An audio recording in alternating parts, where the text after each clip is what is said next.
புதுக்கோட்டையில் தமிழக வெற்றி கழகம் சார்பில் இன்று திலகர் திடலில் நடைபெற்ற தமிழக வெற்றி கழகம் 3ஆம் ஆண்டு துவக்க விழாவை முன்னிட்டு கொள்கை விளக்க பொதுக்கூட்டம் நடைபெற்றது. இவ்விழாவில் புதுக்கோட்டை மத்திய மாவட்ட செயலாளர் முகமது பர்வேஸ் தலைமையில் நடைபெற்றது.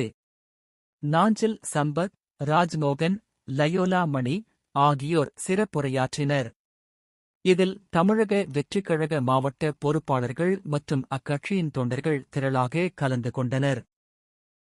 நமது சேனல் சன் மீடியா. இந்த வீடியோ உங்களுக்கு பிடித்திருந்தால் லைக் செய்யுங்கள், உங்கள் நண்பர்களுக்கும் உறவினர்களுக்கும் ஷேர் செய்யுங்கள், உங்களுடைய அனுபவங்களை மறக்காமல் கமெண்டில் பகிர்ந்து கொள்ளுங்கள். நமது சேனலுக்கு சப்ஸ்கிரைப் செய்து அந்த பெல் ஐகானையும் கிளிக் செய்யுங்கள். நன்றி, வணக்கம். தமிழக மக்களுக்கு அறிமுகமாகி நம்முடைய தலைவரின் கொள்கையை உலகெங்கும் கொண்டு சேர்த்துக் கொண்டிருக்கக்கூடிய தமிழக வெற்றி கழகத்தின் கழக கொள்கை பரப்பு இணைச் செயலாளர் திரு லயோலா மணி அவர்களை சிறப்புரையாற்ற வருக வருக என்று அன்போடு வரவேற்று வருகின்றேன்.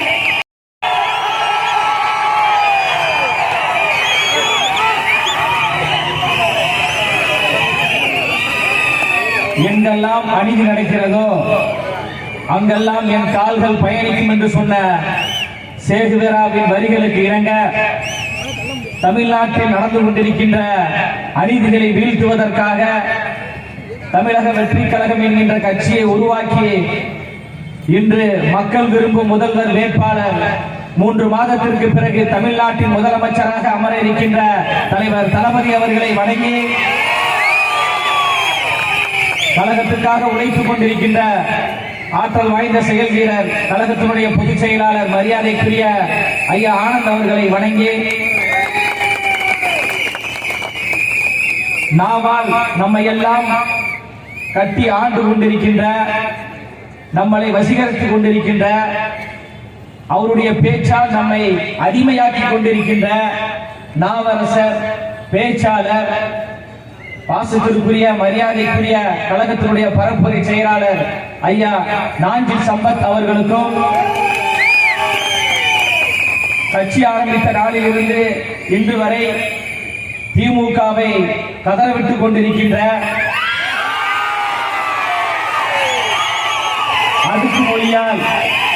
அடுக்குமொழியால் திமுகவை அடி அடி என்று அடித்துக் கொண்டிருக்கின்ற தலைவர் தளபதி அவர்களுடைய அன்பை பெற்ற பொதுச் செயலாளர் அவர்களுடைய அன்பை பெற்ற கழகத்தினுடைய துணை பொதுச் செயலாளர், அவருடைய குரல் அவ்வளவு இனிமையா இருக்கும். தொடர்ந்து 10 நாட்களாக பல மேடைகளில் பேசி, அது என்ன கணேசன் விடிவி கணேசன் மாதிரி அவருடைய வாய்ஸ் ஆகி போச்சு. கடுமையான காய்ச்சல், அவரோட தான் நான் பயணப்பட்டு வந்தேன் கார்ல. கடுமையான காய்ச்சல், உடம்பு சரியில்லை. பர்வேஸ் என்கின்ற அந்த ஒற்றை நபர் அழைத்தார் என்பதற்காக நான் வருகிறேன், பேசுகிறேன் என்று இங்கே வந்திருக்கின்ற கழகத்துடைய துணை பொதுச் செயலாளர் அருமை அண்ணன் பாசத்திற்குரிய ராஜ்மோகன் அவர்களுக்கும்,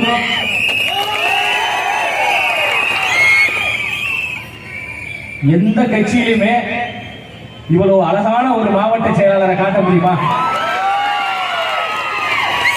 எந்த கட்சியிலுமே. நம்ம கட்சியில மட்டும்தான் தலைவரும் அழகு, தலைவர் நியமித்த மாவட்ட செயலாளரும் அழகு. ஒரு துடிப்பான ஒரு இளைஞர், ஆற்றல் வாய்ந்த செயல் வீரர், பொதுச் செயலாளர் அவர்கள் மனதில் என்ன நினைக்கிறாரோ, தலைவர் அவர்கள் மனதில் என்ன நினைக்கிறாரோ அதை செயல் வடிவம் செய்யக்கூடிய ஒரு செயல் வீரர் புதுக்கோட்டை மத்திய மாவட்ட செயலாளர் பாசத்திற்குரிய தோழர் பர்வேஸ் அவர்களுக்கும், மேடையில் அமர்ந்திருக்கின்ற பெரியவர்களுக்கும், இங்கு திரளாக கூடியிருக்கின்ற தாய்மார்களுக்கும் உங்கள் அனைவருக்கும் என்னுடைய முதற்கண் வணக்கத்தை தெரிவித்துக் கொள்கின்றேன். தமிழ்நாட்டு அரசியல் என்பது 4 முனை போட்டி, 5 முனை போட்டி, போட்டா போட்டி என்றெல்லாம் பேசிட்டு இருக்காங்க. தமிழ்நாட்டு அரசியல் களம் என்பது 2 முனை போட்டி தான். ஒன்று தாவேக, இன்னொன்று திருட்டு திமுக, தீயசக்தி திமுக. திமுக 3 வகைப்படும். புதுக்கோட்டை மண்ணிலிருந்து சொல்றேன், திமுக 3 வகைப்படும். ஒரு வகை திருட்டு, 2வது வகை இருட்டு, 3வது வகை உருட்டு.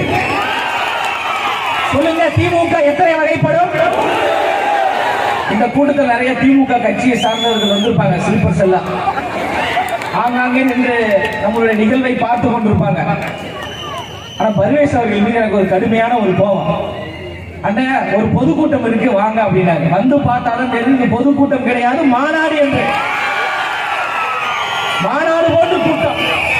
அதனால இங்கே மறைவாக நின்று வேடிக்கை பார்த்துக் கொண்டிருக்கிற திமுக கட்சியை சார்ந்தவர்கள் இதை நீங்க சொல்லுங்க. திமுக 3 வகைப்படும். சொல்லுமா? ஒரு வகை,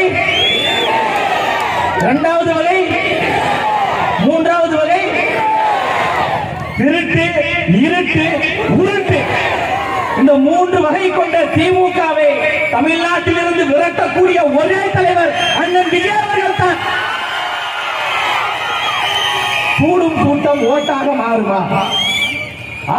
கூடும் கூட்டம் ஓட்டாக மாறும். இங்கே கூடியிருக்கின்ற கூட்டம் என்பது கூடி கலையும் கூட்டம் அல்ல, திமுகவை கூண்டோடு வீழ்த்தக்கூடிய கூட்டம். கோட்டருக்கோ கோழி பிரியாணிக்கோ 2000 ரூபாய் காசுக்கு கூடக்கூடிய கூட்டம் கிடையாது. தமிழ்நாட்டை வஞ்சித்துக் கொண்டிருக்கின்ற, தமிழ்நாட்டு மக்களுடைய வரிப்பணத்தை கொள்ளையடித்துக் கொண்டிருக்கின்ற, தமிழ்நாட்டை ஏமாற்றிக் கொண்டிருக்கின்ற திமுக என்கின்ற தீய சக்தியை வீழ்த்துவதற்காக மக்கள் எல்லோரும் தன்னியல்பாக கூடியிருக்கின்ற மக்கள் கூட்டம்.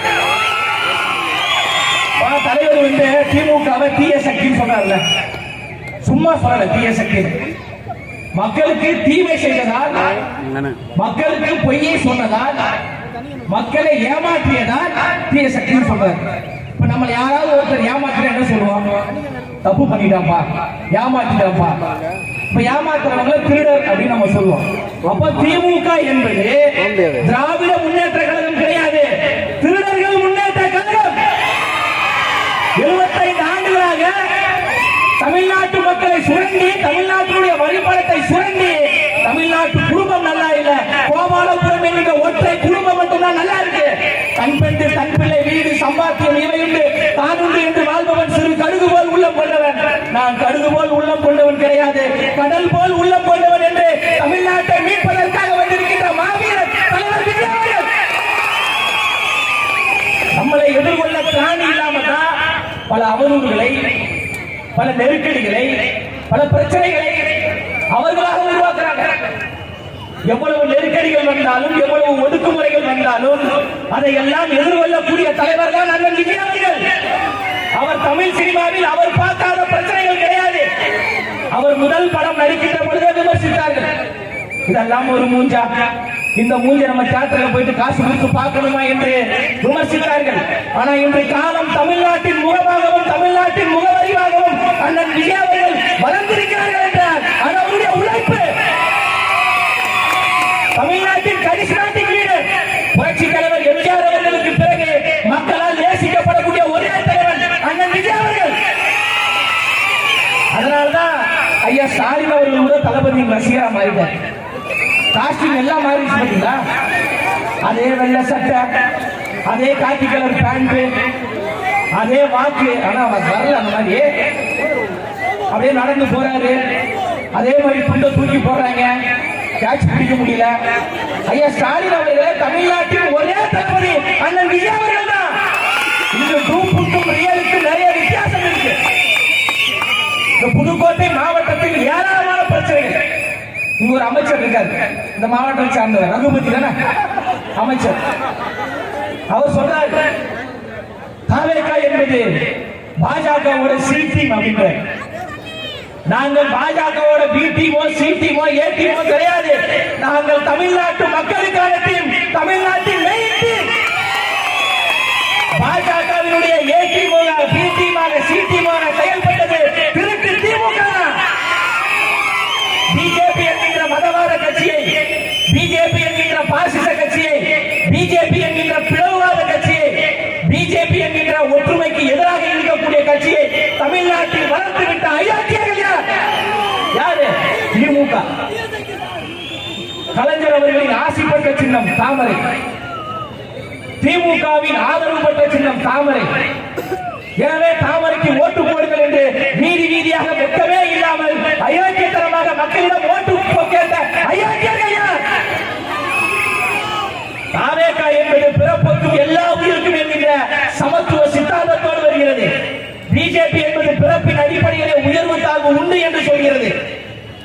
பிஜேபி என்கின்ற ஒரு கட்சியோடு சமரசம் செய்யக்கூடிய அளவிற்கு எங்க தலைவர் சமரசம் செய்யக்கூடிய தலைவர் கிடையாது. சமர் செய்யக்கூடிய தலைவர், போர் செய்யக்கூடிய தலைவர். இந்திய அரசியல் வரலாற்றிலேயே நீங்க வேணா இந்திய அரசியலுடைய வரலாறு படிச்சு பாருங்க. 2 ஆளும் கட்சியை எதிர்த்து மாநிலத்தில் திமுக ஆளும் கட்சியாக இருக்கிறது, ஒன்றியத்தில் பிஜேபி ஆளும் கட்சியாக இருக்கிறது. 2 ஆளும் கட்சியை எதிர்த்து அரசியல் கட்சி ஆரம்பித்த ஒரே தலைவர் இந்திய வரலாற்றில் திமுக எதிர்க்கிறாரு, அரசியல் எதிரி என்று, பிஜேபி எதிர்க்கிறாரு, கொள்கை எதிரி என்று. 2ம் அதிகாரத்தில் இருக்கு. அவர் சமரசம் செய்யல. வரும்போது கூட ஒரு தம்பி கேட்டாப்ப, அண்ணன் ஜனநாயக படம் எப்ப ரிலீஸ் ஆகும், ஜனநாயக படம் எப்ப ரிலீஸ் ஆகும்? 3 மாதத்திற்கு முன்பாக படம் வெளிவந்தால் தளபதி விஜய் நடித்த திரைப்படம் என்று வரும். 3 மாதத்திற்கு பிறகு 3 மாதத்திற்கு பிறகு படம் வெளிவந்தால் என்ன வரும்? என்ன வரும்? தமிழ்நாட்டில் முதலமைச்சர் விஜய் நடித்த படம். அவர் மக்களுக்கான தலைவர் என்பதை இந்த நிகழ்வு மூலமாக நான் சொல்றேன். ஜனநாயகம் படத்துடைய பிரச்சனை, அவருடைய படம் பிரச்சனை வருது. அவர் பின்னாடி கோடிக்கணக்கான தொண்டர்கள், கோடிக்கணக்கான தோழர்கள் இருக்கிறாங்க. அவர் நினைத்திருந்தால் எல்லாரையும் உசுப்பேற்றி மிகப்பெரிய ஒரு போராட்டத்தை முன்னெடுத்துக்க முடியும். போராட்டம் செய்ய, சாலையை முடக்குதல், பேருந்தை முடக்குதல், தமிழ்நாடே ஸ்தம்பிக்க வேண்டும், என் படம் ரிலீஸ் ஆகவில்லை, நாம் போராடுவோம் என்று நம்மளை எல்லாம் அவரால் தூண்டி விட முடியும். ஒரு தலைவன் என்பதற்கான உதாரணத்தை சொல்றேன். என் படம் என்னுடைய பிரச்சனை சட்ட ரீதியாக நான் எதிர்கொள்கிறேன். ஆனால் என் பிரச்சனைக்காக ஒருபோதும் என் மக்களை நான் பயன்படுத்த மாட்டேன் என்று சொல்லக்கூடிய ஒரே தலைவர் அண்ணன் விஜய் அவர்கள் தான். அவர் நினைச்சிருக்க என்ன வேணா பண்ணிருக்காங்க, சமரசம் செய்திருக்கலாம். தலைவர் தளபதி அவர்கள் சமரசம் செய்திருந்தால் எங்கோ ஒரு இடத்தில் இருந்திருப்பார் அதிகாரத்தில். அவர் சமரசம் செய்ய வரல. இவ்வளவு பெரிய உச்சத்தை கொடுத்தது தமிழ்நாட்டு மக்கள், இவ்வளவு பெரிய இடத்தை கொடுத்தது தாய்மார்கள், இவ்வளவு பெரிய அங்கீகாரத்தை கொடுத்தது லட்சக்கணக்கான இளம் தலைமுறையினர். அவர்களுக்கு நான் ஏதாவது செய்ய வேண்டும் என்று பேரும் வேண்டாம், புகழும் வேண்டாம், பணமும் வேண்டாம், எதுவும் வேண்டாம், கோரிகள் வேண்டாம் என்று இந்த கேள்விகளை வீழ்த்துவதற்காக வந்த ஒரே தலைவர் விஜய் அவர்கள் தான். அவர் சினிமாவிலிருந்து நேரடியாக அரசியல் முடிக்கிறார். 30 ஆண்டுகளுக்கு மேலாக இந்த மண் சார்ந்து, மக்களின் நலன் சார்ந்து அவரால் எவ்வளவு தூரம் குரல் கொடுக்க முடியுமோ, போராட முடியுமோ போராடுங்க. நீங்க சொல்ற நடிகர் தான், நீங்க சொல்லக்கூடிய இந்த திரை கூத்தாடி தான், நீங்க சொல்லக்கூடிய இந்த சினிமா பிரபலம் தான். அண்டை நாடான இலங்கையிலே நம் தாய் தமிழ் உறவுகள் அங்கு கொத்து கொத்தாக கொலை செய்யப்பட்ட போது தன் பின்னாடி திரண்ட ரசிகர்களை திரட்டி தலைநகர் சென்னையை முடங்கக்கூடிய வகையில் மிகப்பெரிய ஆர்ப்பாட்டத்தை செய்தவர் நீங்க சொல்லக்கூடிய கூட்டாளி தான்.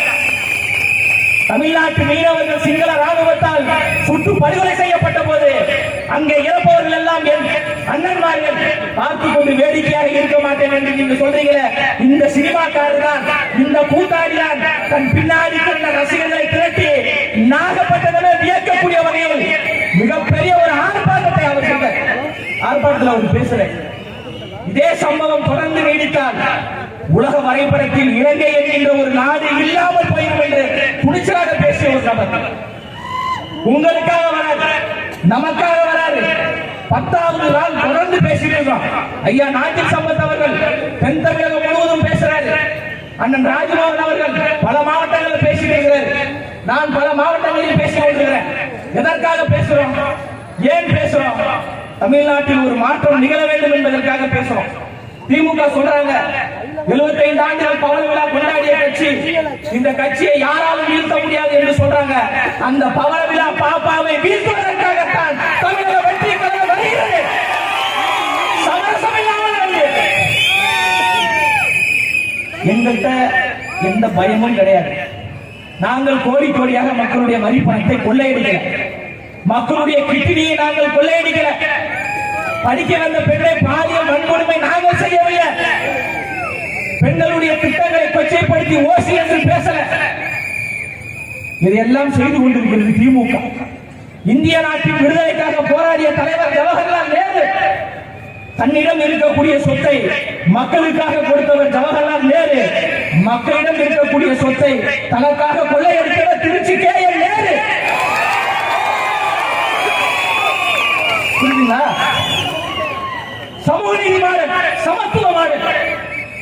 சமூக நீதி தலைவராக இருக்கக்கூடிய ஐயா ஸ்டாலின் அவர்களே, இதே புதுக்கோட்டை மாவட்டம் வேங்கவயல் கிராமத்தில் சாதாரண ஏழை எளிய பாமர மக்கள் குடிக்கக்கூடிய தண்ணீரில் மலத்தை கலந்து 3 ஆண்டுகள் ஆகிவிட்டது. அந்த குற்றவாளி யார் என்று கண்டுபிடிப்பதற்கு துப்பில்லாத நீங்கள் சமூக நீதி தலைவரா? நீங்க சமத்துவத்தின் தலைவரா? எங்க தலைவர் அண்ணன் விஜய் அவர்கள் எல்லோருக்குமான தலைவர் அண்ணன் அம்பேத்கர் நூல் வெளியீட்டு விழாவில் பாதிக்கப்பட்ட மக்களை சந்தித்தார், ஆறுதல் படுத்தினார், பேசினார். சமூக நீதி மாடல், சமத்துவ மாடல், வெங்காய மாடல் என்று பேசக்கூடிய ஐயா ஸ்டாலின் அவர்களே, எதற்காக இன்று வரை அந்த மக்களை பார்க்கலாம்? புதுக்கோட்டையில் பல சாதி மோதல்கள் நடக்குது. சாதியை இருக்க கூடாது என்று திமுக உழைக்குது சொல்ற ஐயா ஸ்டாலின் அவர்களே, ஏன் ஆணவ படுகொலையை தடுப்பதற்கு தனிச்சட்டம் இன்று வரை கொண்டு வரல? சமூக நீதி மைய கருவாக இருக்கக்கூடிய சாதிவாரி கணக்கெடுப்பை நடத்துவதற்கு ஐயா ஸ்டாலின் அவர்கள் ஏன் முன் வரல? மக்களை பிளவுபடுத்தி கொள்ளையெடுப்பதுதான் உங்களுடைய வேலையா? தாத்தனையும் எங்க அப்பனையும் ஏமாற்றியது அந்த காலம், ஏமாந்தது அந்த காலம். இந்த காலம் தாவேகாவின் காலம், தலைவர் தளபதியின் காலம். எங்களை அவ்வளவு எளிதாக ஏமாற்றி விட முடியாது. கேட்கக்கூடிய கேள்விக்கு நீங்க பொது சொல்லியாகும்.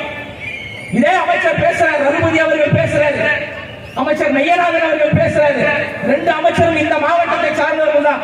தாவேகா என்பது கொள்கை இல்லாத கட்சி, தாவேகா என்பது தற்குறிகள் கூட்டம் சொல்றீங்க. தாவேகா என்பது தற்குறிகளின் கூட்டம் அல்ல, தத்துவத்திற்கான கூட்டம். அண்ணல் அம்பேத்கர் அவர்கள் சாதி தலைவர் கிடையாது, அவர் சாதித்த தலைவர் என்று உயர்த்தி பிடித்த ஒரே தலைவர் அண்ணன் விஜய் அவர்கள். 97 வயதில் மூத்த சட்டியை கையில் பிடித்துக் கொண்டு சமூக நீதிக்காக, சமத்துவத்திற்காக, பெண்ணுரிமைக்காக, மாநில உரிமைக்காக போராடிய தலைவர் தந்தை பெரியார் அவர்கள் என்னுடைய கொள்கை தலைவர் என்று உயர்த்தி பிடிக்கிறார். உயர்த்தி பிடிப்பது மட்டுமல்லாமல் இங்க இருக்கக்கூடிய திமுக கட்சியை சார்ந்தவர்களுக்கு சவால் விடுறாங்க. பனையூர் அலுவலகத்தை என்னுடைய கட்சி தலைமை அலுவலகமான பனையூர் அலுவலகத்திற்கு வாருங்கள். பனையூர் அலுவலகத்துடைய கேட் திறக்கப்படும். கண் எதிரே அண்ணல் அம்பேத்கர் அவர்களுக்கும் தந்தை பெரியார் அவர்களுக்கும் சிலை இருக்கும். நான் வருகிறேன், அண்ணா அறிவாலயத்துக்கு வருகிறேன். மாவட்ட செயலாளர் பர்வேஸ் அவர்களோடு வரேன். துணை பொதுச் செயலாளர் அண்ணன் ராஜ்மோகன் அவர்களோடு வரேன். பாசத்திற்குரிய ஐயா நாஞ்சி சம்பத் அவர்களோடு நாளைக்கே நாங்கள் அண்ணா அறிவாலயத்துக்கு வருகிறோம். சமூக நீதி, சமத்துவம், தந்தை பெரியார், அண்ணல் அம்பேத்கர் என்று பேசக்கூடிய திருட்டு திமுக கட்சியை சார்ந்தவர்கள் உங்களுடைய அண்ணா அறிவாலயத்தில் அண்ணல் அம்பேத்கருக்கும் தந்தை பெரியாருக்கும் சிலை இருந்தால், சிலை இருந்தால் நான் இதுக்கப்புறம் தாவேகா பேசவே மாட்டேன். கிடையாது, அண்ணல் அம்பேத்கர் சிலை கிடையாது, தந்தை பெரியாருக்கு கிடையாது. வெற்று வார்த்தையாக அண்ணல் அம்பேத்கரையும் தந்தை பெரியாரையும் பேசுவது போன்று பேசி ஓட்டிற்காக அயோக்கியத்தனம் செய்து கொண்டிருக்கின்ற கட்சி திமுக. கோட்பாடு கிடையாது, சித்தாந்தம் கிடையாது. தலைநகர் சென்னை பெண் விடுதலை இல்லை என்றால் மண் விடுதலை இல்லை என்று பேசக்கூடிய திமுக பார்த்து கேட்கிறேன். தலைநகர் சென்னையில் திருவிக நகர் என்கின்ற ஒரு தொகுதியை தனியாக பிரித்து ஒரு சகோதரிக்கு மாவட்ட செயலாளராக அறிவித்த ஒரே கட்சி தமிழக வெற்றி கழகம். தலைநகர் சென்னையில திமுக ஏதாவது ஒரு மாவட்ட செயலாளர் பெண் யாராவது ஒருத்தர் இருக்கிறாங்களா? யாராவது உங்களுக்கு தெரியுமா? அப்ப எங்க பெண் விடுதலை இருக்கு? எங்க தலைவர் செய்தி காட்டுறார். மாற்றுத்திறனாளிகள் என்கின்ற ஒரு அணியை தாவேகா அறிவித்த பிறகுதான் 75 ஆண்டுகள் பவள விழா கொண்டாடிய திமுக என்று சொல்லக்கூடிய கட்சியை மாற்றுத்திறனாளி என்கின்ற ஒரு அணியை கொண்டு வராங்க. தமிழ்நாட்டு அரசியல் களத்தில் அரசியல் கட்சி தலைவர்களுக்கு வகுப்படுத்தக்கூடிய ஆசிரியர் அண்ணன் விஜய் அவர்கள் ஆட்சியிலும் அதிகாரத்திலும் நான் பங்கு தருவேன் என்று விக்கிரவாண்டி மாநாட்டில் சொன்ன பிறகுதான் தமிழ்நாட்டின் அரசியல் களம் மாறி இருக்கிறது. எங்கு திரும்பினாலும் சட்ட ஒழுங்கு பிரச்சனை. செய்தியாளர்களை தாக்குறாங்க. நியூஸ் 24/7 என்கின்ற ஒரு செய்தி நிறுவனம் கனிமவள கொள்ளைக்கு எதிராக செய்தி சேகரிக்க போகின்ற பொழுது ஆளும் திமுக கட்சியை சார்ந்த ஒரு சட்டமன்ற உறுப்பினர் பழனியாண்டி என்கின்ற ஒரு நபர் தாக்குறார், அடிக்கிறார். அவர் மீது வழக்கு பதிவு பண்ணல, அவரை சிறைப்படுத்தல. ஆனா அடிவாங்கிய பத்திரிகையாளர்கள் மீது நீங்கள் வழக்கு பதிவு செய்கிறீர்கள் என்றால் இது மக்களுக்கான ஆட்சியா? இது மண்ணாங்கட்டி ஆட்சி, இது அயோக்கியத்தனமான ஆட்சி. ஓரணியில் தமிழ்நாடு என்று சொல்லக்கூடிய ஐயா ஸ்டாலின் அவர்களே, ஓரணியில் தமிழ்நாடு கிடையாது, அண்ணன் விஜயவனில் தமிழ்நாடு. மக்களுடன் நாங்கள் இருக்கிறோம் என்று சொல்லக்கூடிய ஐயா சாமி அவர்களே, 3 ஆண்டுகளுக்கு மேலாக பரந்தூரில் விவசாயிகள் போராடி கொண்டிருக்கிறாங்க. அவங்க கண்ணுக்கு மக்களா தெரியலையா? தூய்மை பணியாளர்கள் போராடி கொண்டிருக்கிறாங்களே, அவர்கள் உங்களுக்கு மக்களாக தெரியலையா? மாற்றுத்திறனாளிகள் போராடி கொண்டிருக்கிறாங்களே, அவர்கள் உங்களுக்கு மக்களாக தெரியலையா? அப்போ வெற்றி விளம்பரத்திற்காக விளம்பரம் செய்து கொண்டிருக்கின்ற ஒரு கட்சி தான் திமுக. அதனால மக்களாகிய நீங்கள் ஒரு தகுந்த பாடத்தை திமுகவுக்கு நாம் கொடுக்க வேண்டும். நம்மை வீழ்த்துவதற்கென்று ஒரு படை வந்துவிட்டது என்று அச்சத்தில் இருக்கிறாங்க.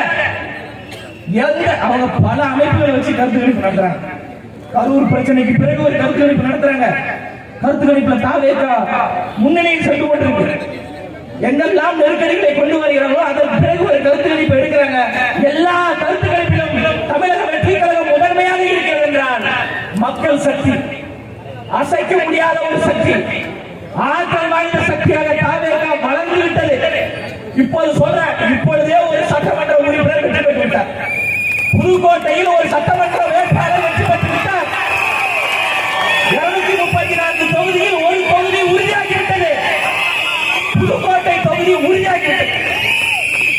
அந்த புதுக்கோட்டை தொகுதியில் யாரை வேட்பாளர் என்று அந்த விஜய் அவர்களும் பொதுச் செயலாளர்களும் கை நீட்டி வேட்பாளராக அறிவிக்கிறார்கள். பல்லாயிரக்கணக்கான வாக்கு வித்தியாசத்தில் வெற்றி பெற்றார்கள் என்ற சாதனையை உருவாக்குறோம். ஒருத்தர் எம்எல்ஏ ஒருத்தர் முத்துராஜா அவர் பேரு. அவர் முத்துராஜெல்லாம் கிடையாது, அவர் சொத்தராஜாவா இருக்கு. ஏன்னா மக்களுக்கு சேவை செய்வதற்காக நீங்க சட்டமன்ற உறுப்பினராக வந்தீங்களா, இல்ல சட்டமன்றத்தில் உதயநிதி ஸ்டாலினுக்கும் முதலமைச்சர் அவர்களுக்கும் துதிபாடுறதுக்காக நீங்க வந்தீங்களா? அதனால இது போன்ற இந்த சொத்தராஜா முத்தராஜா போன்ற எல்லா ஆட்களையும் எங்களுடைய தங்கராஜாவாக இருக்கின்ற பரிவேஷ் வீழ்த்துவார். அவர் ஒன்றும் சாதாரணவர் கிடையாது. இந்த புதுக்கோட்டை மக்களுக்காக ஏகப்பட்ட உதவிகள். கொரோனா காலகட்டத்தில் பல்லாயிரம் லட்சங்களை மக்களுக்கு வாரி இறைத்த மன்னன் பரிவேஷ் அவர்கள். கொரோனா காலகட்டத்தில் எல்லோரும் வெளியே வருவதற்கு பயந்தாங்க.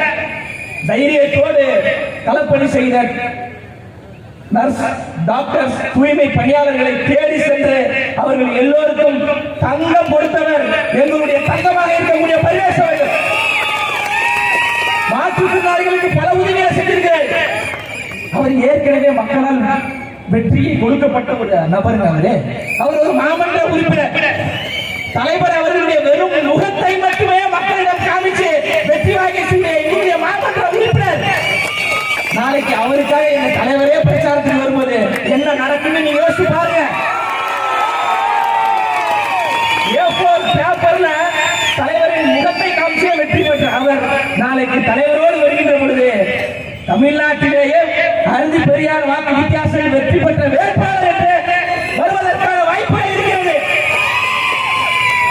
ஆனா அவரை விமர்சிக்கிறாங்க. சமூக வலைதளத்தில் வியூஸ் கிடைக்க வேண்டும், சப்ஸ்கிரைபர் கிடைக்க வேண்டும் என்பதற்காக எண்ணி நகையாடுகிறார்கள். பர்வேஸ் அவர்கள் செய்த நலத்திட்ட உதவிகளில் 1% கூட செய்யாத அயோக்கியர்கள் எல்லாம் அவரை பற்றி பேசுவதற்கு எந்த அருகதையுமே கிடையாது. பக்கத்தில் கூட கிடையாது. தலைவருக்கு ரொம்ப பிடிச்சவர்.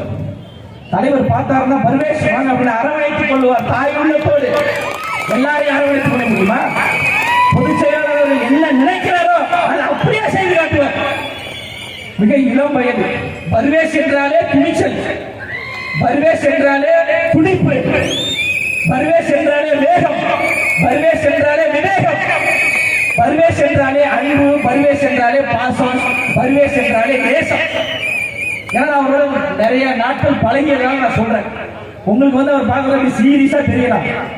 அந்த அமைதிக்கு பின்னாடி 1000 அர்த்தங்கள் இருக்கு. அவருடைய ஒவ்வொரு செயல்பாடும், அவருடைய ஒவ்வொரு செயலும் கட்சி வளர வேண்டும், தலைவர் வளர வேண்டும், கட்சி மக்களிடம் செல்ல வேண்டும் என்பதற்காகவே உழைப்பாளர். அப்படிப்பட்டவர் உங்களுக்கு மாவட்ட செயலாளராக கிடைச்சிருக்கிறாரு. அதை சரியான முறையில் பயன்படுத்திக் கொள்ளுங்க. இறுதியாக இந்த கருத்தை சொல்லி நான் நிறைவு செய்கிறேன். ஆளும் திமுக நம்மை பார்த்து சொல்கிறார்கள், இவர்கள் எல்லாம் விசிலடித்தான் குஞ்சுகள், விசிலடித்தான் குஞ்சுகள் என்று. அமைச்சர் கூட அண்மையில் ஒரு பேட்டியில் ரகுபதி அவர்கள் சொன்னார், இது விசிலடித்தான் கும்பல், விசிலடித்தான் கோஷ்டி, இவர்கள் இப்படித்தான் கத்திக்கொண்டே இருப்பார்கள் என்று. அமைச்சர் ரகுபதி அவர்களே, அமைச்சர் மெய்யநாதன் அவர்களே, சட்டமன்ற உறுப்பினர் சொத்தமுத்தா முத்துராஜ் அவர்களே, நாங்கள் விசிலடித்தான் இருக்காரு பாத்துங்க.